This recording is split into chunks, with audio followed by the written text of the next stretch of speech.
Section 1. You will hear a man telephoning a sports club to ask about membership and facilities. First, you have some time to look at questions 1 to 4.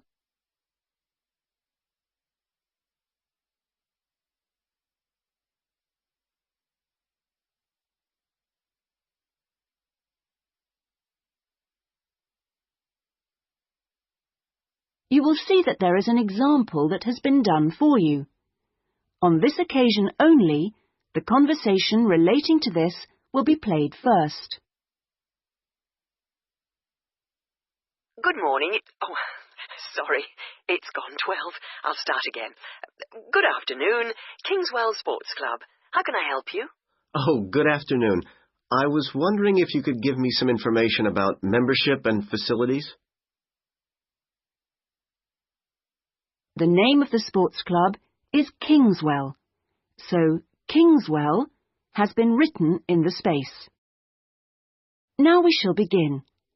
You should answer the questions as you listen, because you will not hear the recording a second time. Listen carefully and answer questions 1 to 4. Good morning. Sorry, it's gone 12. I'll start again. Good afternoon, Kingswell Sports Club. How can I help you? Oh, good afternoon. I was wondering if you could give me some information about membership and facilities. Of course. What would you like to know? Do you have tennis courts, for example? No, I'm afraid we don't. We're primarily a golf club. What about football? I heard you had a team. No, I'm sorry. Perhaps you're thinking about Fresham Sports Centre. Oh, right. I know it. I've played badminton there. Have you? They've got a lot of facilities we don't have, and vice versa. We do have a Keep Fit studio, which is very popular with members, and then as well as that, there's swimming, of course. That's good. I like to swim every day. We have a range of classes, too. Do you have judo classes? I'm keen to learn. Well, at the moment, we offer kickboxing. We're planning to add judo and stretch classes soon. We're currently running a range of yoga classes, too. What about relaxing after exercise? I assume you have a restaurant or something? At the moment, we've got a salad bar, which is very popular. We'll also have a fully licensed restaurant by the end of the year. Sounds good. Before you hear the rest of the conversation, you have some time to look at questions 5 to 10.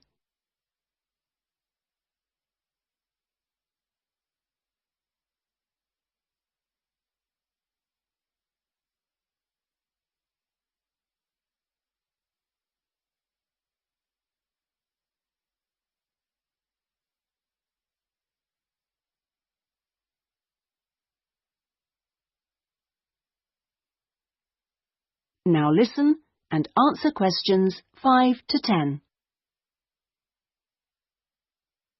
What kind of membership are you interested in? Not really sure. What are the options? Well, there are 3 different membership schemes. I see. What's the difference? Well, the first one's called Gold, and you can use all the facilities at any time of the day or week.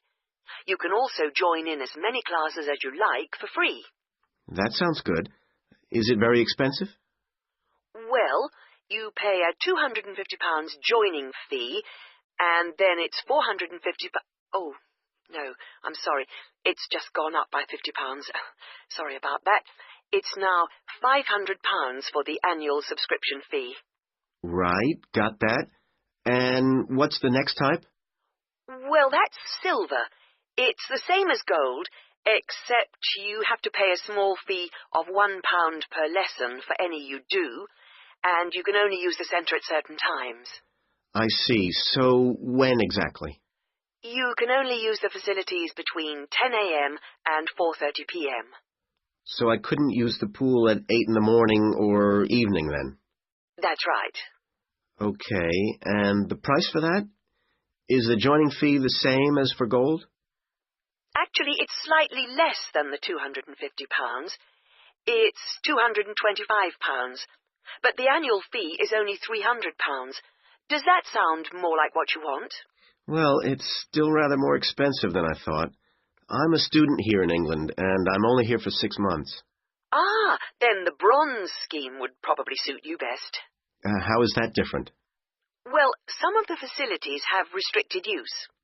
And do I have to pay for classes? Yes, it's £3 for each class you join. I see. And what are the hours then?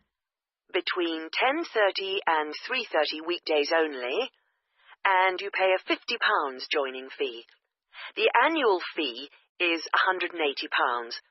It works out at £15 a month, so that would be quite a lot cheaper.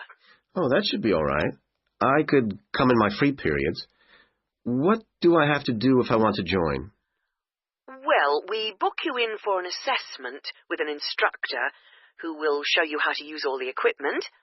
If you want to organise a trial session and look around the centre, you'll need to speak to David Kinchley. Could you spell that, please? Yes, David, KynchleY.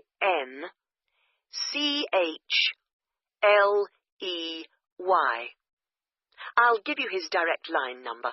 It's 0458 95311. Thanks. Thank you for calling Kingswell Sports Club. That is the end of section 1. You now have half a minute to check your answers.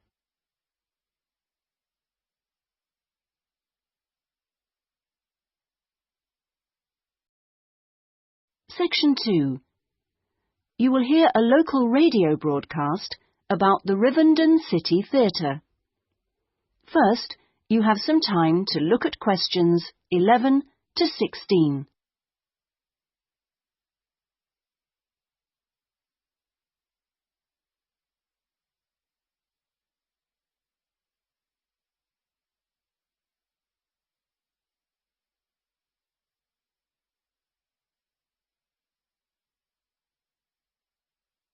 Now listen carefully and answer questions 11 to 16.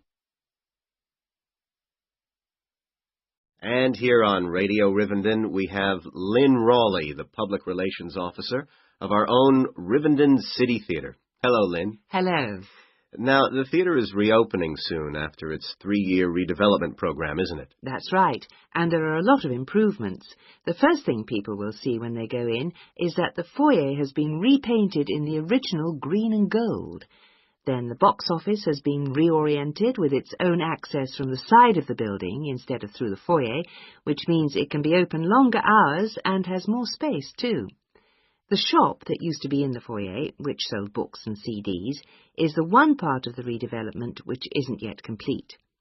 The plan is to find new premises for it near the theatre, and we've had difficulty finding somewhere suitable. We hope to reopen the shop in the next few months. Will audiences find any difference in the auditorium? Yes, we've increased the legroom between the rows. This means that there are now fewer seats, but we're sure audiences will be much happier. And we've installed air conditioning so it won't get so hot and stuffy. We already had a few seats which were suitable for wheelchair users, and now there are twice as many, which we hope will meet demand. Something else that will benefit audiences is the new lifts. The two we used to have were very small and slow. They've now gone, and we've got much more efficient ones. Anything for the performers? Yes, we've made a number of improvements backstage.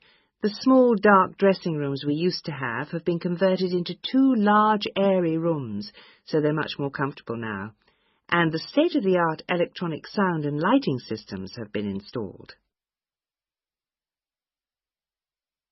Before you hear the rest of the talk, you have some time to look at questions 17 to 20.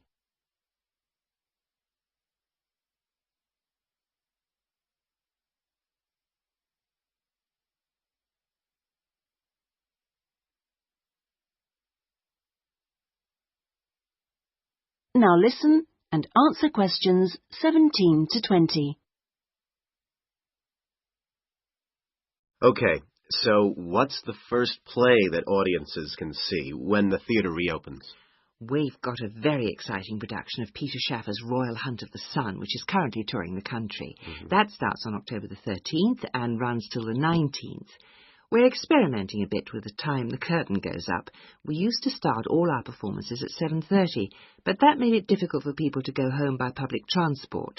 So instead, we're beginning at 7, because at 9:45, when it finishes, there are still buses running.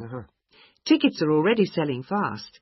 The Friday and Saturday performances sold out almost immediately, and in fact now there are only tickets for Monday and Thursday. How much are they? We've introduced a simpler price structure. Ticket prices used to range from £6 to £30, but now they're all £18. They're available from the box office, in person, by phone, fax or post, or online. Okay, Lynn. Now, if you'd like to give the contact details for the theatre so that our listeners... That is the end of section 2. You now have half a minute to check your answers.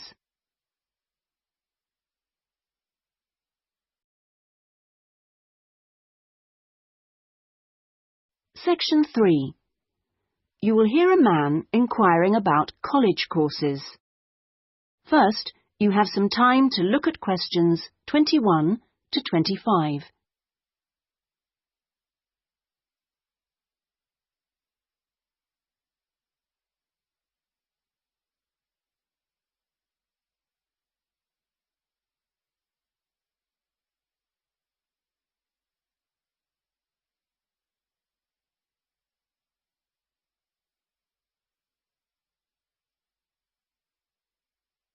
Now listen carefully and answer questions 21 to 25. Hi, can I help you?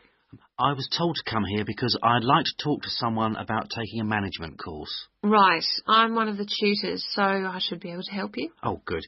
My name's Brian Ardley. I've decided to enrol on a part-time management course. A friend of mine took one last year and recommended it to me. Right. Is there anything I should do before the course, like reading or anything? We prefer to integrate reading with the course, so we don't give out a reading list in advance. But we like people to write a case study describing an organisation they know. I've already done that, as my friend told me you wanted one. But would it be possible to sit in on a teaching session to see what it's like? I haven't been a student for quite a while. Fine. Just let me know which date and I'll arrange it with the tutor. Now, could I ask you about the college facilities, please? Anything in particular? Well, the course is 1 day a week, all day, isn't it? So presumably it's possible to buy food. Yes, the refectory's open all day. Does it cater for special diets? I have some food allergies. Provided you warn the refectory in advance, it won't be a problem. Good. What about facilities for young children? I'd like to bring my daughter here while I'm studying. How old is she? 3. Then she's eligible to join the nursery, which is supervised by a qualified nursery nurse. The waiting list for a place is quite long, though, so you ought to apply now. OK. I don't know if our careers advice service would be of any interest to you. Yes, it might help me decide how to develop my career after the course. The centre has a lot of reference materials and staff qualified to give guidance on a one-to-one basis. I noticed a fitness centre next to the college. Is that for students? It's open to everyone, but students pay an annual fee that's much less than the general public pay. And presumably the college library stocks newspapers and journals as well as books. Yes, and there's also an audio-visual room for viewing and listening to videos, cassettes and so on. Is there also access to computers? Yes, your tutor will need to arrange with the technical support team for you to get a password, so ask him or her about it when you start the course. OK. Before you hear the rest of the conversation, you have some time to look at questions 26 to 30.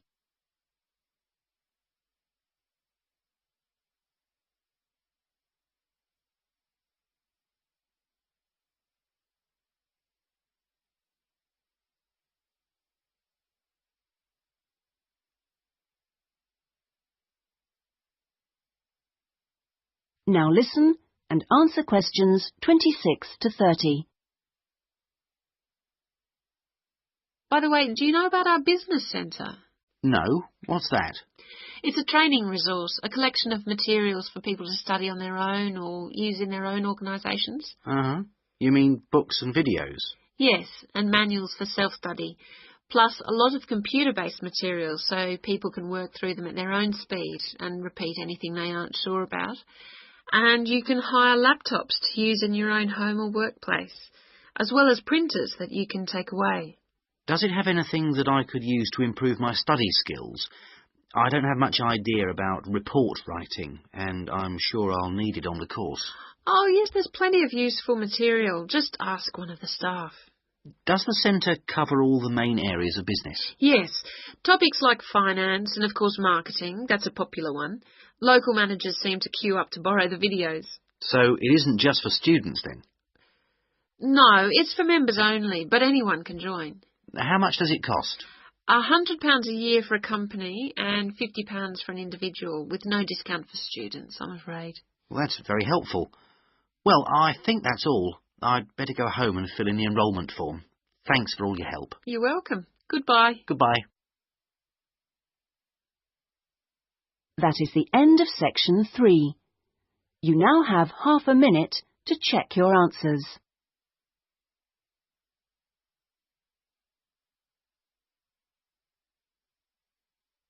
Section 4. You will hear a talk on a social history of the East End of London.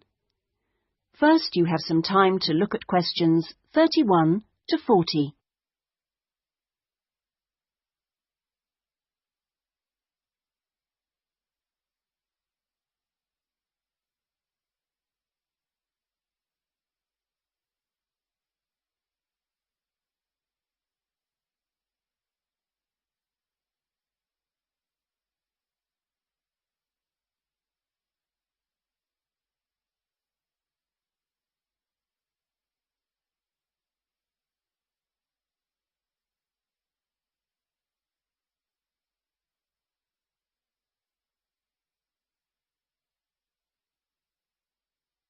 Now listen carefully and answer questions 31 to 40.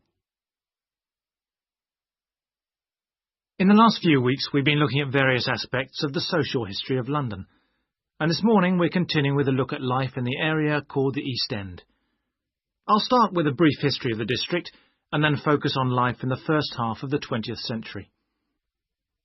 Back in the 1st to the 4th centuries AD, when the Romans controlled England, London grew into a town of 45,000 people, and what's now the East End, the area by the River Thames and along the road heading north-east from London to the coast, consisted of farmland with crops and livestock, which helped to feed that population.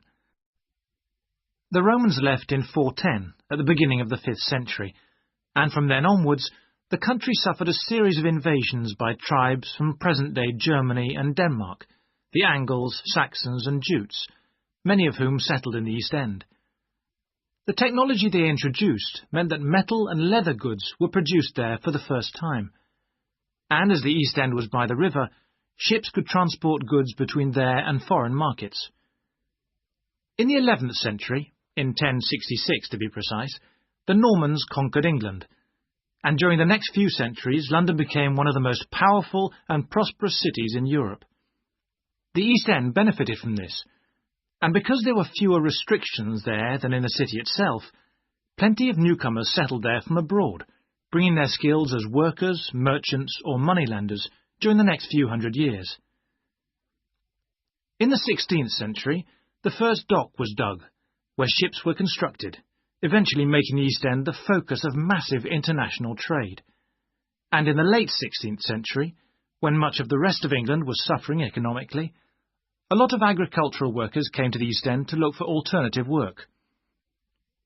In the 17th century, the East End was still a series of separate, semi-rural settlements. There was a shortage of accommodation, so marshland was drained and built on to house the large numbers of people now living there. By the 19th century, London was the busiest port in the world, and this became the main source of employment in the East End. Those who could afford to live in more pleasant surroundings moved out, and the area became one where the vast majority of people lived in extreme poverty and suffered from appalling sanitary conditions.